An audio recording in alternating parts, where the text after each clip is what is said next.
12 June 2025 আমাকে ডান কানের মধ্যে ঘুষি মারেছে রতন মোদকের স্ত্রী গীতা মোদক। জুতো মারেছে, এখন কান বেদনা করছে, মাথাও বেদনা করছে। সেটা করেছে গীতা মোদক, কারণ আমি রীতা দাস মোদকের বাড়ি যাচ্ছি না,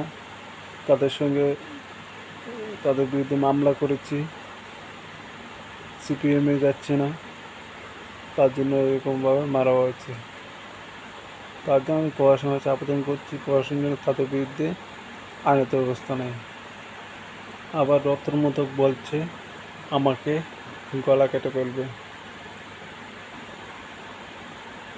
দাও দিয়ে গলা কেটে ফেলবে, এরকম কথা বলছে রতন মোদক।